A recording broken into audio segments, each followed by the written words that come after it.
Hello, my name is Dipti. I'm a clinical solution-focused hypnotherapist. So today I'm going to tell you a story. This is a story about me and I'm going to relate it to the content of this video because everyone always likes a good story. Okay, so basically this is a story about me. I'm a Londoner, born and brought up in London. So spent most of my time growing up in London. The only time I left London was to go to university. And the reason why I went to university out of London was actually because I wanted to leave home and not live with my parents. But other than that, if that wasn't the reason, I would have also stayed in London to do that because I loved London. London is my home. That's where my friends, my family are. Okay, so then I grew up, got a degree, got a postgraduate, met a man. And then, as you do, you go off and get married. I was only 23 when I got married, and that was quite young. But again, I thought I was doing the right thing at the time, and, at the right time probably was the right thing to do. And then the next natural thing that comes after getting married is having babies. And then I had my two lovely boys, one after the other. So Christian and Jacob were born, one after the other, as I say, and, then got kind of really involved in being a mum and, getting kind of my head around that different change in lifestyle, which if you're a parent, you will understand.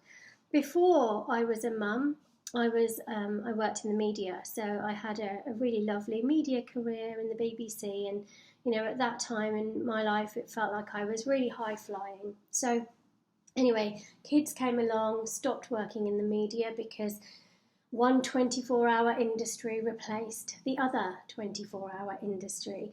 So I couldn't do both. I had to choose, and I chose my children, which for me at that time was lovely. Okay, so then time went on a little bit longer, and then the kids were old enough to start their school.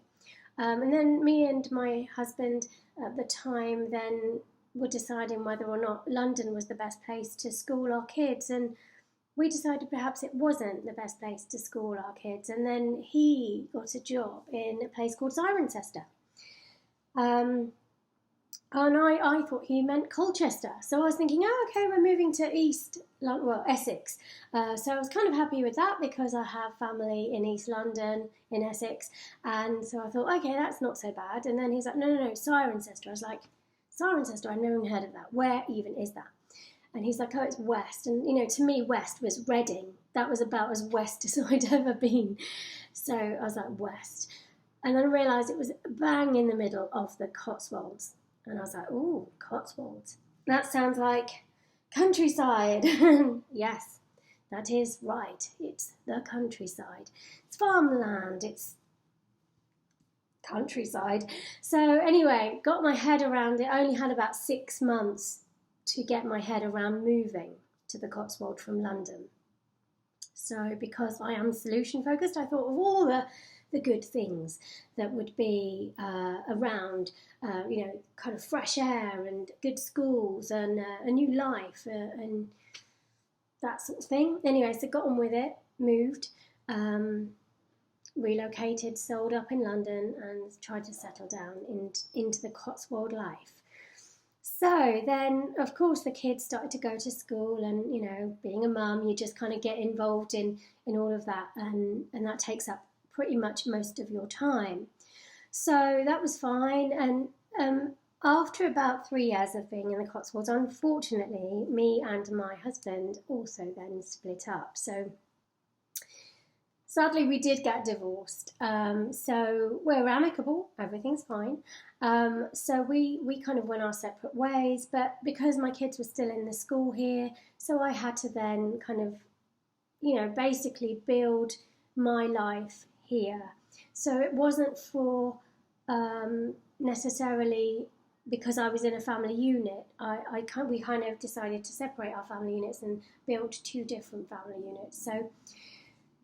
So here I am today. I mean, this is 5 years ago. All of this, the kind of divorce and everything was finalised, and so I've spent the last 5 years building my hypnotherapy practice, and also now the boys are grown up, they're teenagers, so they don't really need as much of my attention as they did when they were little, 5, 6, 7, 8, 9, 10, 11, whatever. So now they're 14 and 15 nearly, so it's really, really shifted the dynamic with the kind of household. So anyway, between that time, I built a very successful hypnotherapy practice, and I put all my energy into that. And that's lovely, and that's going really, really well. But there's something that's just not quite right. There is just something that is not quite right. And this is causing this deep-seated feeling of resentment, perhaps anxiety, depression, just resistance, not being where I want to be. But of course, if you look at my life from the outside in, I'm in a brilliant place. I live in a beautiful home. The house is huge, big enough for all of us to live in. Lovely garden, nice neighbourhood. Cirencester's a lovely, peaceful place to be. The Cotswolds is beautiful. Loads and loads of really positives about my life. Built a lovely Cotswold practice inside my home, so I'm able to run my own world, run my own business. Nobody bosses me around. I am my own boss. I'm free to schedule whatever I want to do, wherever I want to go, whoever I want to meet, around my clients. I've got a good set of clients, busy practice. Why is there something in me that isn't quite happy? Now, this is where this comes in. This is called the logical levels, and I think it's really important to have a really good awareness of this logical levels. It's a system devised by Robert Dilts, who is in fact a genius. Now, he's talked about, you can also see it in a neurological level kind of way. So this is sort of how our brain kind of finds a way of moving through, I suppose, struggles or obstacles. So let me just go through it, I'll explain it. So we start off at the bottom, we've got our environment. So even if you think about us as a cellular structure, our biology is made up of however many trillions and trillions of cells. So if you think about cellular biology, it's affected by its environment, and this is what Bruce Lipton talks about. Cell behaviour is dependent on the environment it lives in. So a bit like us as human beings, our environment has a very, very key, important part to play in then how we behave. And this has an impact, our behaviours have an impact on how we can conduct our lives, our way around our life, how we navigate our way around our worlds. So our environment has an effect on our behaviour. And then our behaviour has an effect on our capabilities, our skills, what we can do. So for example, I am living in a rural part of the world. I'm not living in a city or a town. So therefore, my skills as for example, TV resource coordinator or media lovey-darling are not going to transfer across into this rural environment because there are no post-production facility houses around Cirencester. So therefore I had to change my skills and my capabilities to fit in and adapt to the environment I am living in now. So my environment has changed. Therefore, my behaviours really had to change to accommodate the environment I'm living in. Therefore, I had to find a new set of skills or capabilities. And then this starts to have an impact on my belief systems and my values. Why am I doing what I'm doing? Why is that important? So I have to be able to place a high enough value on all of this to be able to reach my potential and feel like I've got some kind of purpose. And this then moves me up into my identity. What is my mission? What am I here for? What am I put on the planet for? So once I've got up into my identity level of what I'm doing and why it's important to me and why it's got this much value to me, then as long as I remember this bit of my life and my world that I've created, then it's almost as if everything else down here actually stays okay. Now, the thing that's happening with me at the moment is that I'm challenging this bit. So part of my world, or my internal dialogue, is actually giving my brain a negative vibe about my environment. So for example, today I was driving through the beautiful Cotswolds, which is amazing. You know, it's a sunny day. The fields are, you know, outstretching. The roads are clear. There's nobody on the roads. There's no traffic. I'm cruising along in my little Mini, top down, you know, sunroof open, music blaring, amazing, magnificent. And you think, how much more better can life get? But the farmers have actually covered all the fields with silage or whatever it's called. So the whole place smells of poo.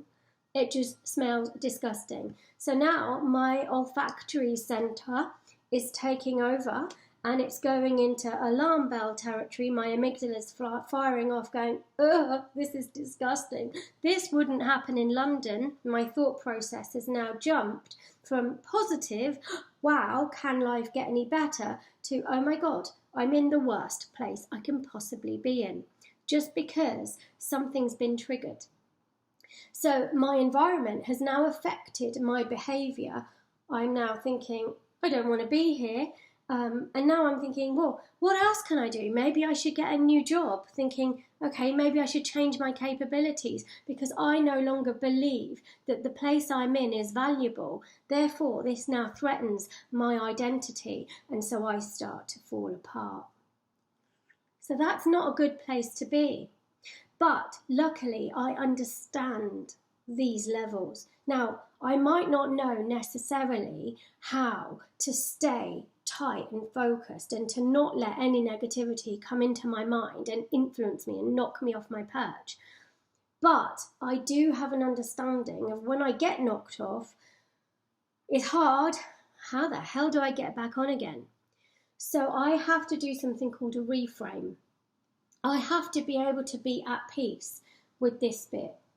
So quickly, very, very quickly, I have to abandon the thought of poo equals I don't want to be here anymore, and remember all of the good things about why I'm here, what I'm doing here, what my purpose is, and get all of this back into place again, so then I don't wobble, I don't feel like I'm losing the plot. So as a hypnotherapist, you might think that all of us hypnotherapists never lose the plot, never get anxious, never get depressed, never have a bad moment. That's actually rubbish. We are all human beings and we all do. But the thing is, we've got to be able to put our skills into action. We've got to be able to take all the knowledge that's in our mind and apply it to our body and our physiology. That is the skill. That's the hard part. And it's so hard doing it for yourself. You can tell a client as much as you can until you're blue in the face, or you know what a client needs to do. But when you want to transfer it around to look at it for yourself, that's really, really difficult. It's like looking in a mirror really, really closely at a really, really big spot you've got. You know, it's that kind of level of honesty and integration that you have to have with yourself. So I thought I would make this video today because it was something that happened just now. And I returned back to this process. And I'm not saying, oh, you know, I'm absolutely thinking, oh, I love the smell of silage on the field now, because I can smell it through the windows now. But actually, it's not that bad. It's fine. And, you know, it's about getting that perspective. So I hope that this logical level process is useful to you, because it definitely is something that was useful to me today to help me reframe and move myself back into a state of peace and calm and happiness. And that's really all we really want to be doing in our lives, isn't it? So thank you for watching, and I'll see you next time. Enjoy your day. Bye.